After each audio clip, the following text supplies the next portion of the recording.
दोस्तों, अगर आप हमारे चैनल पर नए हैं तो सब्सक्राइब कीजिए हिमगार्ड इलेक्ट्रॉनिक्स और नोटिफिकेशन बेल ज़रूर प्रेस कीजिएगा ताकि आपको आरओ सिस्टम के बारे में अलग अलग important informations time to time मिलती रहे। Thank you.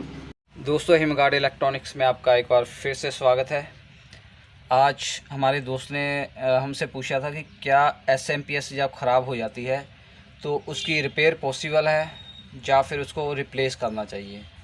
तो दोस्तों, एसएमपीएस के बारे में आपको छोटी सी जानकारी दे दूं कि जितना भी आरओ सिस्टम को हम ऑपरेट करते हैं, जैसे एसवी, पंप, तो दोस्तों पंप और एसवी को ऑपरेट करने के लिए 24 वोल्ट की एसएमपीएस यूज़ की जाती है। और सारे सिस्टम का मतलब आरओ सिस्टम का दारोमदार एसएमपीएस की क्वालिटी पे डिपेंड करता है, उसकी वर्किंग पे डिपेंड करता है। तो दोस्तों, अब एसएमपीएस क्यों ख़राब होती है, उसके दो रीज़न मेन है, वो मैं आपको पहले डिस्कस कर लूँ। नंबर एक, टाइम टू टाइम हम फ़िल्टर चेंज नहीं करते हैं। अगर time to time filter change करेंगे तो हमारा जो सिस्टम है सही रन करेगा, एसएमपीएस पे लोड नहीं बढ़ेगा। सेकंड, फ्लक्चुएशन, अगर वोल्टेज फ्लक्चुएशन ज़्यादा हो रही हो उस केस में एसएमपीएस का पार्ट्स ख़राब होने की संभावना बन जाती है। तो अब क्वेश्चन था कि क्या हम इसको रिपेयर कर सकते हैं, तो उसके लिए हमें जानना होगा कि इसके अंदर लगा क्या क्या होता है। तो दोस्तों, इसके अंदर जो इलेक्ट्रॉनिक सर्किट है इसमें डायोड, कैपेसिटर, रेगुलेटर और रेजिस्टेंस लगी होती है, और इसके साथ साथ अलग अलग तरह के जो कैपेसिटर और डायोड लगे होते हैं।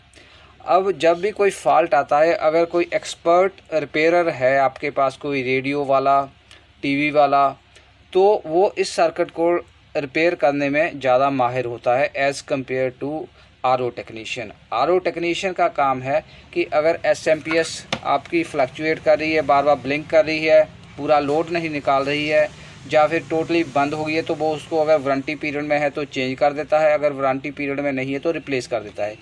दोस्तों, क्योंकि रिपेयर का प्रोसेस है वो ज़्यादा टाइम भी ले सकता है, क्योंकि इसमें बहुत बारीकी में जांचना पड़ता है कि क्या प्रॉब्लम है। और अगर तो इसकी कोई वायर डिस्कनेक्ट हो गई हो, उसको वायर को दोबारा कनेक्ट किया जा सकता है, अगर फ्यूज़ हो वो चेंज कर सकते हैं, लेकिन इसके सर्किट को ट्रेस करने में 1.5-2 घंटे आराम से लग जाते हैं। तो इतना टाइम कस्टमर के पास भी नहीं होता है और आरओ टेक्नीशियन के पास भी नहीं होता है।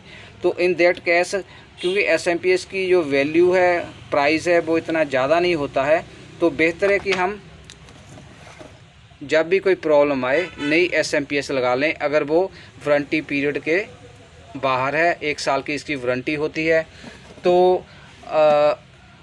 अगर आपकी एसएमपीएस में कोई माइनर फॉल्ट है और आपके नियरेस्ट कोई इलेक्ट्रॉनिक्स का एक्सपर्ट बैठा है, जैसे मान लो कि कोई इसका डायोड उड़ गया है, तो वो डायोड चेंज कर देगा, लेकिन फिर भी वो 50-100 रुपया, 150-200 रुपया आपसे ले सकता है।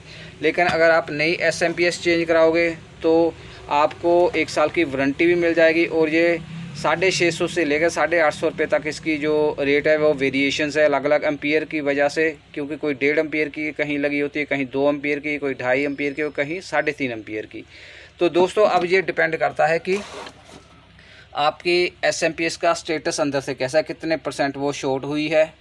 और इसको दोस्तों एक बात हो कि कभी भी आरओ सिस्टम अगर लीक कर रहा हो तो इसको इमीडिएटली हमें सिस्टम को स्विच ऑफ कर देना चाहिए, ताकि एसएमपीएस पे पानी ना गिरे और ये ख़राब ना हो, शॉर्ट ना हो, डेड ना हो। तो